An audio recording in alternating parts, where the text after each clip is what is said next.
Assalamualaikum और I am Ali here student of the chartered accountancy. चल, तो हम एक्सरसाइज 1.2 का पार्ट बी डिस्कस करने जा रहे हैं। एक्सरसाइज 1.1 का पार्ट ए हम डिस्कस कर चुके हैं, जिसमें मैंने आपको बहुत सी बेसिक सी चीज़ें बताई हैं और टाइप्स ऑफ मैट्रिक्स को भी अच्छे तरीके से डिस्कस किया है। यहाँ कुछ न्यू कॉन्सेप्ट्स भी आ रहे हैं, तो इंशाल्लाह मैं आपको न्यू कॉन्सेप्ट इसके समझाऊँगा और आंसर को सॉल्व करके भी दिखाऊँगा, तो आपको चीज़ें अच्छे से इंशाल्लाह समझ में आने लगेंगी। चल, तो हम क्वेश्चन नंबर 2 को स्टार्ट करने जा रहे हैं। क्वेश्चन नंबर 2 हमें कहता है which of the following matrix are square matrix, rectangular matrix, identity matrix, row matrix, column matrix and null matrix. इन्होंने कुछ हमें मैट्रिसेस दिए हुए हैं और इन्होंने हमें कहा है कि ये टाइप्स ऑफ मैट्रिक्स है, इनकी टाइप्स हमें बता दो कि ये किस टाइप के मैट्रिक्स हैं। एक वक्त में एक से ज़्यादा मैट्रिक्स हो सकते हैं, सही है। ये ज़्यादा मैं उस वक्त बताऊँगा जब हम आंसर को सॉल्व करना स्टार्ट कर देंगे। कुछ कॉन्सेप्ट्स हैं बेसिक से जो मैं आपको पहले समझा देता हूँ, उसके बाद हम क्वेश्चन को सॉल्व करना शुरू कर देंगे। जैसे कि स्क्वायर मैट्रिक्स को हम डिस्कस करते हैं। स्क्वायर मैट्रिक्स क्या होता है? स्क्वायर मैट्रिक्स वो मैट्रिक्स होता है जिसमें number of rows equals to number of column. ये ऐसे होता है कि वो वाला मैट्रिक्स जिसका ऑर्डर पेयर तकरीबन सेम हो। वो कैसे हो सकता है? वो ऐसे हो सकता है सर जिसका ऑर्डर पेयर 2/2 का हो या 3/3 का हो। ऑर्डर पेयर क्या होता है, ये चीज़ें मैं आपको पहले से समझा चुका हूँ। फॉर एग्जांपल मैं आपको एग्जांपल करके दिखा देता हूँ ताकि आपको चीज़ें अच्छे से समझ में आने लगे। सर ये कैसे है? 2/2 आपने कहा तो इसका मतलब इसके जो एलिमेंट्स होंगे वो ऐसे होगा 2 2 2 2, या फिर ऐसे भी हो सकता है 2 4 3 2 1 0 3 2 6। इसका ऑर्डर पेयर क्या है? 3/2 है, 3/3 है, 2/2 है, तो इसको हम स्क्वायर मैट्रिक्स कह सकते हैं। अब रेक्टेंगुलर मैट्रिक्स क्या होता है? सवाल ये आता है, रेक्टेंगुलर मैट्रिक्स वो मैट्रिक्स होता है जिसका number of rows is not equal to number of column. ये मैं इसकी बात कर रहा हूँ, जिसका number of rows is not equal to number of column. ये कैसे हो सकता है? ये ऐसे हो सकता है कि जिसमें 2 रोज हो, 3 कॉलम हो, या 3 कॉलम हो, 2 रोज हो, या कोई भी XYZ कुछ भी हो सकता है, लेकिन उसका ऑर्डर पे मैच नहीं करना चाहिए। 2/2 नहीं होना चाहिए, 2/3 हो सकता है या 3/2 हो, कुछ भी ऐसे हो सकता है, लेकिन 2/2 3/3 नहीं हो। ठीक है, फर्दर क्वेश्चंस करेंगे तो आपको चीज़ें ज़्यादा समझ में आने लगेंगी इंशाल्लाह। आइडेंटिटी मैट्रिक्स क्या होता है? सर आइडेंटिटी मैट्रिक्स वो मैट्रिक्स होता है diagonal matrix whose diagonal elements are 1। ये अगर आप डायगोनल मैट्रिक्स मैं आपको पिछली वीडियो में समझा चुका हूँ, अगर फिर भी मैं थोड़ा सा इंट्रो दे दूंगा, फिर भी अगर आपने वीडियो नहीं देखी तो आप कोशिश करें पहले वो वीडियो देखें, इसके बाद ही आप ये सुने तो आपको ज़्यादा अच्छे से समझ आ जाएंगी। ठीक है, चले तो मैं आपको बता देता हूँ डायगोनल मैट्रिक्स क्या होता है। ठीक है, डायगोनल मैट्रिक्स वो मैट्रिक्स होता है जिसका डायगोनल साइड जो हो 0 1 2 3 1 2 3 1 2 4, ये जो साइड है इसको हम डायगोनल साइड कहते हैं। ठीक है, इसका जो डायगोनल साइड हो, इसमें कोई ना कोई नंबर हो, किसी भी एक एलिमेंट में कोई ना कोई नंबर होना चाहिए। और इसकी जो नॉन डायगोनल साइड है इसको हम नॉन डायगोनल, मैं ब्लैक से मार्क कर देता हूँ, ये जो साइड है ये नॉन डायगोनल साइड है। ठीक है, ये non diagonal side must be 0 होनी चाहिए, तो डायगोनल मैट्रिक्स कहलाएगा। तो सर आइडेंटिटी मैट्रिक्स क्या होता है? Identity matrix diagonal matrix whose diagonal elements are 1। मतलब कैसे? सर आपने बताया डायगोनल एलिमेंट्स तो ये साइड होता है, तो ये कैसे हो सकता है? ये ऐसे हो सकता है कि आप ऐसे करें, किसी भी 3/3 का मैट्रिक्स ले लें, तो इसको ऐसे करते हैं हम 1 1 1 0 0 0 0 0 0। तो सर इसको हम कह सकते हैं आइडेंटिटी मैट्रिक्स। हाँ सर कह सकते हैं, क्योंकि इसके जो डायगोनल साइड पे 1 है और नॉन डायगोनल साइड पे 0 0 0, ये तो डायगोनल साइड की कंडीशन पूरी कर रहा है। डायगोनल साइड पे इसके 1 1 1 है और नॉन डायगोनल साइड पे 0 0 0 है। मैंने कोशिश की है, मैं आपको बिल्कुल शॉर्ट तरीके से समझा दिया है, लेकिन फिर भी अगर आप बिल्कुल बेसिक से समझना चाहते हैं तो आप प्लीज़ वो पुरानी वीडियो पहले वाली वीडियो देख लें। ठीक है, मैं उसकी लिंक डिस्क्रिप्शन में डाल दूंगा। चले, इसके बाद वाला हम मैट्रिक्स डिस्कस करने जा रहे हैं। इसके बाद वाला मैट्रिक्स रो मैट्रिक्स है, कॉलम मैट्रिक्स है और नल मैट्रिक्स है। ये जो 3 मैट्रिक्स है ये मैं आपको पहले अच्छे तरीके से पुरानी वीडियो में समझा चुका हूँ। ठीक है, तो मैं इसको दोबारा नहीं समझाऊंगा, क्योंकि अगर आपको देखना है तो आप पहले वाली वीडियो में जाएं और आप देख लें क्या होता है। बिल्कुल बेसिक चीज़ हम क्वेश्चन करेंगे तब भी आपको समझ में आ जाएगा, आप टेंशन नहीं ले चलें, बस आप कॉन्सेप्ट को फोकस करें और अच्छे से वीडियो देखें। सर हम सवाल करने जा रहे हैं, ये इसने हमें मैट्रिक्स दिया है, तो मैट्रिक्स में पहले हम ये मैंने यहाँ लिख दिया, स्क्वायर मैट्रिक्स है, ये रेक्टेंगुलर है, और ये आइडेंटिटी मैट्रिक्स है, ये कॉलम मैट्रिक्स है, रो मैट्रिक्स है और नल मैट्रिक्स है। ठीक है, तो पहले हम स्क्वायर मैट्रिक्स पूछते हैं। तो स्क्वायर मैट्रिक्स है नहीं, स्क्वायर मैट्रिक्स नहीं है। क्यों नहीं है? क्योंकि इसमें 2 रोज है और 3 कॉलम्स हैं। ठीक है, तो 2/3 का ये ऑर्डर पेयर बन रहा है, तो इसका मतलब ये हुआ कि ये स्क्वायर मैट्रिक्स नहीं है।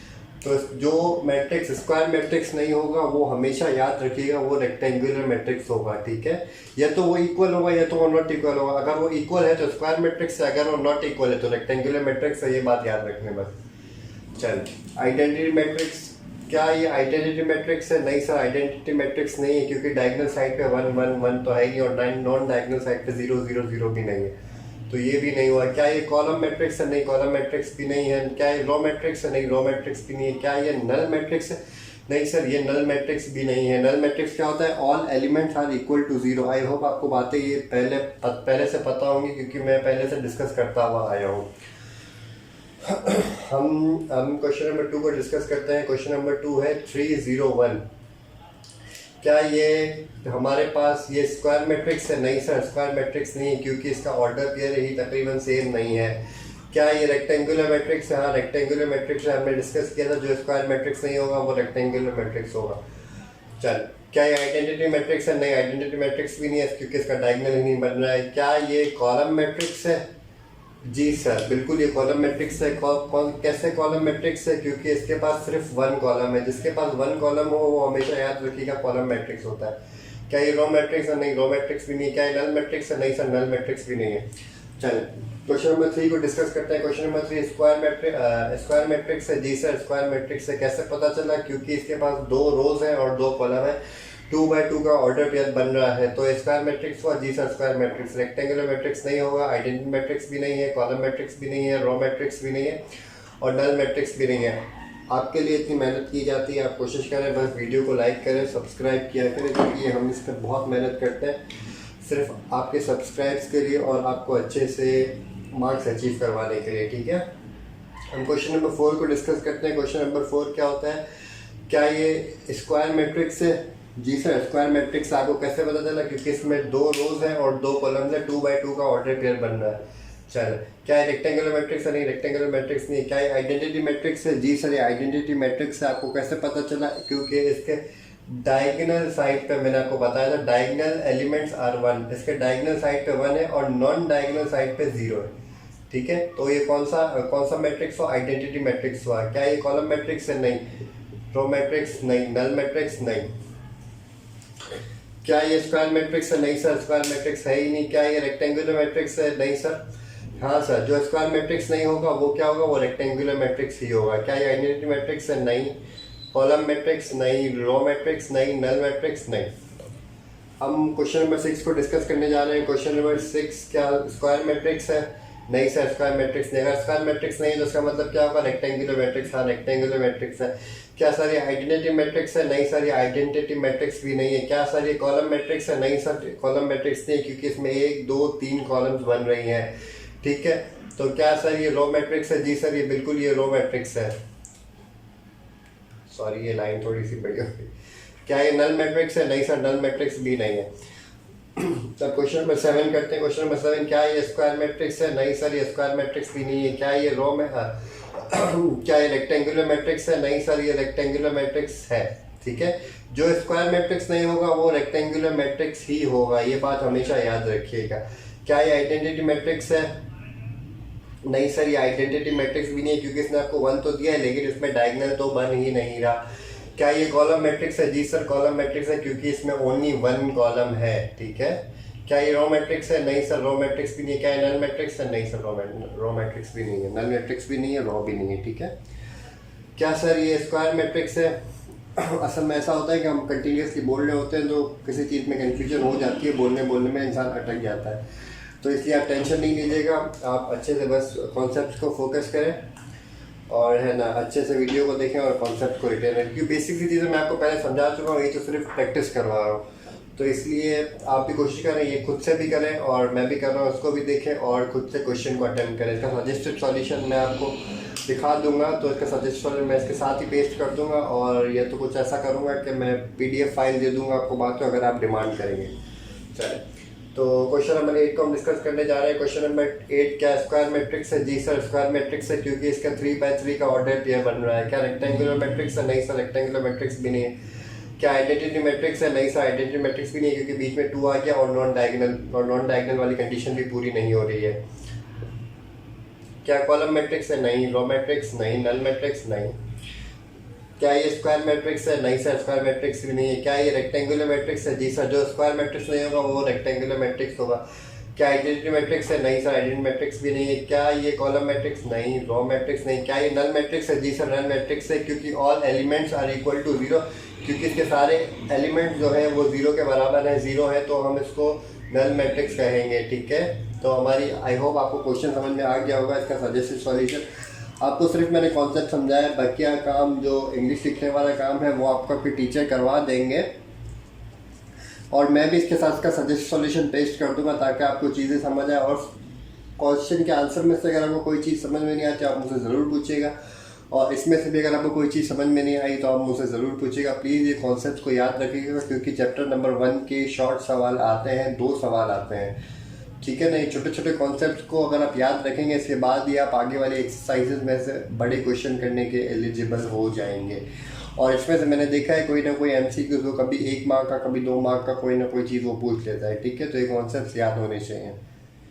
क्वेश्चन नंबर 4 हमें कहता है find the negative of matrices A B C D and E मतलब क्वेश्चन नंबर 4 में ये बोल रहा है कि नेगेटिव मैट्रिसेस फाइंड करो। उसने कुछ मैट्रिसेस हमने दिए हुए हैं, उनके नेगेटिव मैट्रिक्स बनाने हैं हमें। ठीक है, तो नेगेटिव मैट्रिक्स क्या होते हैं? Negative matrix is obtained by changing the sign of all entries.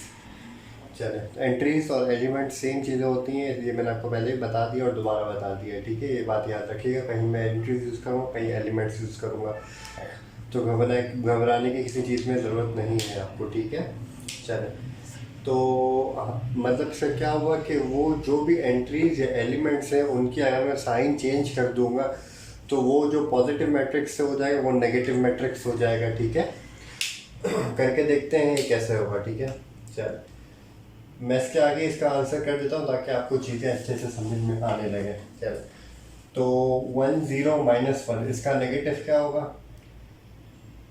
A minus, आप याद रखिएगा A माइनस ऐसा लिखेंगे। ठीक है, याद रखिएगा कि A इससे पहले माइनस आएगा, अगर नेगेटिव मैट्रिक्स हमें कन्वर्ट करना होगा तो इस अल्फ़ाबेट से पहले माइनस आएगा, इक्वल्स टू जो +1 होगा वो माइनस का 1 हो जाएगा, जो प्लस का 0 होगा वो माइनस का 0 हो जाएगा, लेकिन उसके आगे हम प्लस लिखते नहीं है तो इसलिए हम लिखेंगे नहीं। ठीक है, और जो माइनस का 1 होगा ये प्लस का 1 हो जाएगा। ठीक है, मीन्स क्या हुआ कि जो प्लस की एंट्रीज थी उसको हमने नेगेटिव की एंट्री बना दी, और जो माइनस की एंट्री थी उनको हमने प्लस की एंट्री बना दी। ठीक है, सिर्फ हमने साइन को चेंज किया और कुछ नहीं किया। माइनस की साइन को प्लस मिला है और प्लस की साइन को माइनस मिला, और 0 के साथ हम कुछ करते नहीं है। ठीक है, इसी के साथ हम B करेंगे, -B इक्वल्स टू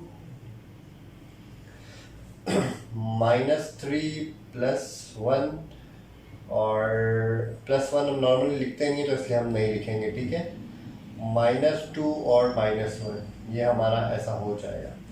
इसके बाद तीसरा सवाल हम करेंगे। तीसरा हमारे पास क्या है? माइनस, आपको मैंने बताया कि इसमें माइनस ज़रूर देंगे। -C इक्वल्स टू सारा का सारा पॉजिटिव है, तो इनकी साइन अगर मैं चेंज करने जाऊंगा तो ये -2 हो जाएगा, -6 हो जाएगा, -3 हो जाएगा और -2 हो जाएगा। ठीक है, और इसके अलावा -D इक्वल्स टू जो इसमें -3 और -3 पॉजिटिव 3 में चेंज हो जाएगा, और पॉजिटिव 2 को हम -2 में चेंज कर देंगे, और -4 +4 हो जाएगा, और इसके अलावा जो 5 है वो प्लस का है, यहाँ पे रख के हम माइनस का कर देंगे। ठीक है, इसके बाद वाला क्वेश्चन है, इसके बाद वाला क्वेश्चन E पार्ट है। E नेगेटिव इक्वल्स टू जो पॉजिटिव है वो माइनस हो जाएंगे, -1 -2 और +5 जहाँ कुछ नहीं होता है और पॉजिटिव होता है, ठीक है, और -3। आई होप आपको ये बात समझ में आ गई होगी। क्वेश्चन नंबर 5 को हम स्टार्ट करने जा रहे हैं। क्वेश्चन नंबर 5 हमें कहता है find the transpose of each of the following matrix. उसमें हमें मैट्रिसेस दिए हैं और बोला है कि इसका ट्रांसपोज करके दिखाओ। पहले हमें पता होना चाहिए कि ट्रांसपोज क्या होता है। ट्रांसपोज की डेफिनेशन मैंने यहाँ पे लिखी है कि it is obtained by converting all columns of that matrix to the rows and all rows to the column. इसका मतलब ये होता है कि ट्रांसपोज का मतलब ये होता है कि जो रोज़ उसने हमें दी हैं उस रोज़ को हम कॉलम में चेंज करेंगे और जो कॉलम दी है उसका ही वाइस वर्सा उसको हम रोज़ में चेंज करेंगे। ये कैसे होगा ये मैं आपको करके दिखाता हूँ ताकि आपको अच्छे से बातें समझ में आ जाए। बस आपको इतना इसका मकसद याद रखना है कि इसको इंटरचेंज करना है। जो रोज़ हैं उनको कॉलम में चेंज करना है और जो कॉलम है उसको रोज़ में चेंज करेंगे, ठीक है। जैसा कि ये पहला क्वेश्चन है। पहला क्वेश्चन हमारे पास क्या है, एक कॉलम है और 3 रोज़ है, ठीक है। रोज़ को हमें कॉलम में चेंज करना है तो हम क्या करेंगे, A = ट्रांसपोज। हमेशा याद रखिएगा ए अगर कोई भी मैट्रिक्स हो तो यहाँ पे हमें ट्रांसपोज करना है तो यहाँ पे हम ट्रांसपोज लिखेंगे, ठीक है, T छोटा सा। तो और इसका क्या करेंगे, और इसका ये करेंगे कि अगर इसमें एक कॉलम है तो हमें ये कॉलम को चेंज करके 3 कॉलम्स बनानी है। कैसे बनेंगी, ऐसे बनेंगी, ठीक है, 0 1 -2। अब समझ आया को कैसे हुआ। ये जो 3 रोज थी ना इनको हमने 3 कॉलम्स में चेंज कर दिया, 1 2 3। अब 3 कॉलम हो गई और 1 रो हो गई, ठीक है। पहले क्या था, पहले ये था कि सर मेरे पास 3 रोज थी और 1 कॉलम था। अब उलट हो गया, इसका इंटरचेंज हो गया। ये ट्रांसपोज की डेफिनेशन पूरी हो गई कि जो 3 रोज थी उनको हमने कॉलम में चेंज कर दिया और जो कॉलम था वो हमने रो में चेंज कर दिया, ठीक है।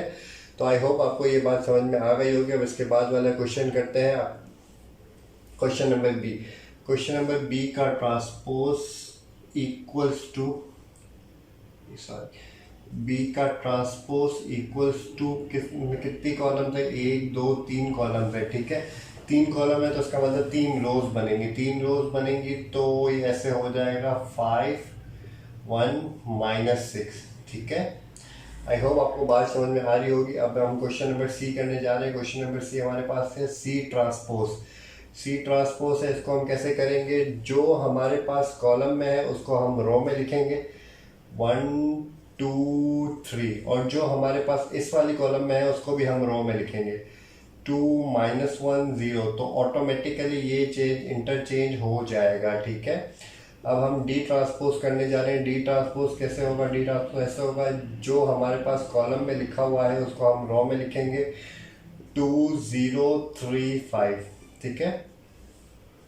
और इसके बाद हम ई ट्रांसपोज करने जा रहे हैं। ई ट्रांसपोज हमारे पास क्या है, 2 -4 कॉलम में लिखा हुआ है तो हम इसको रो में चेंज करेंगे। वो ऐसे होगा कि 2 -4 और 3 5, ठीक है।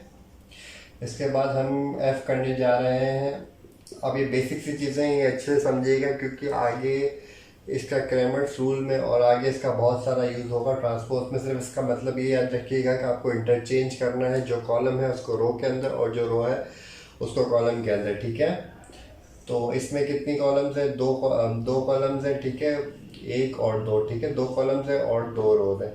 तो 1 और 3 वाली कॉलम है, इसको हम क्या करेंगे, इसको रो में लिख देंगे 1 3 2 4, ठीक है।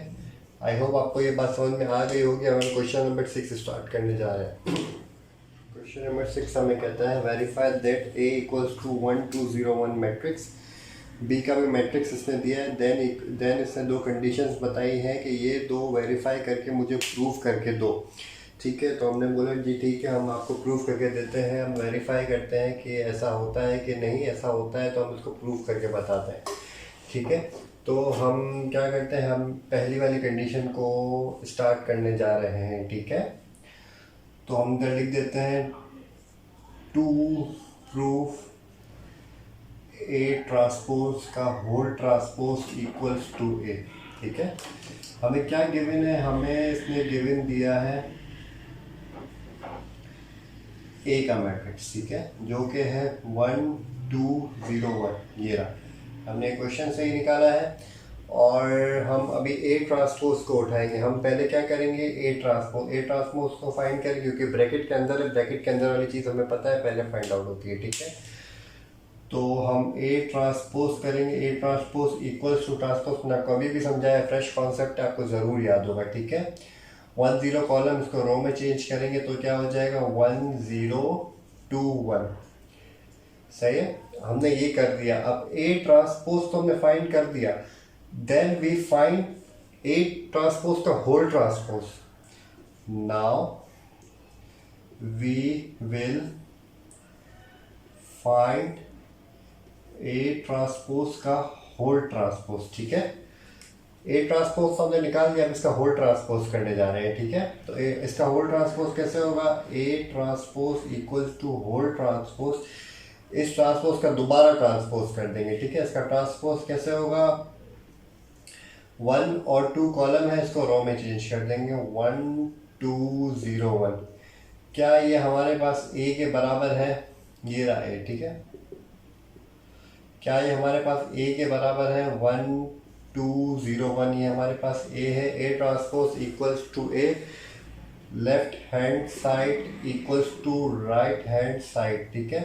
हैंस प्रूव्ड हो गया, हमने इसको वेरिफिकेशन करके बता दी है कि हाँ भाई बात सही है, हमें ये आता है ट्रांसपोज, ए ट्रांसपोज का होल ट्रांसपोज इक्वल्स टू ए, ठीक है, वेरीफाई हो गया। बी भी बिल्कुल सेम ही चीज़ है, आप इसको लिखेंगे कि हम प्रूफ करने जा रहे हैं बी ट्रांसपोज का whole transpose equals to B, फिर हमें इससे बी यहाँ पे दिया हुआ है, बी का ट्रांसपोज करेंगे तो 1 2 1 2 1 0 का ट्रांसपोज करेंगे, फिर इसका बी ट्रांसपोज का होल ट्रांसपोज कर देंगे। तो आई होप क्या है, पक्का यही आंसर आ जाएगा, ठीक है। ये आपका होमवर्क है, ये आप ज़रूर करिएगा और कमेंट में डन लिख के मुझे बता दीजिएगा कि आपने कर लिया है, ठीक है। और एक्सरसाइज 1.2 इसी के साथ हमारे इख्तिताम पे पहुंचती है। एक्सरसाइज 1.1 और 1.2 हो चुकी है, अब इसके बाद हम इंशाल्लाह कोशिश करेंगे 1.3 स्टार्ट करते हैं और ऐसे ही बेसिक से हम आगे के सारे चैप्टर्स डिस्कस करते जाएंगे। बस आप ये कोशिश करिएगा कि चैनल को सब्सक्राइब करें, लाइक करें और शेयर करें, और कोई क्यूरी हो, मेन बात कोई क्यूरी हो तो आप मुझसे ज़रूर पूछें। मैं नंबर मेरा चैनल पे गिवन है, मेरा ईमेल चैनल पे गिवन है, आप डिस्क्रिप्शन में जाएंगे तो आपको हर चीज़ मिल जाएगी। आप मुझसे कुछ भी पूछें, आप पूछना चाह रहे हैं, कुछ पूछना चाह रहे हैं, आप ज़रूर मुझसे पूछें। और बस दुआ में मुझे याद रखिएगा और अपना भी ख्याल रखें, सबका ख्याल रखा करें और सबके बारे में अच्छा सोचा करें, ठीक है। चलो, अल्लाह हाफ़िज़।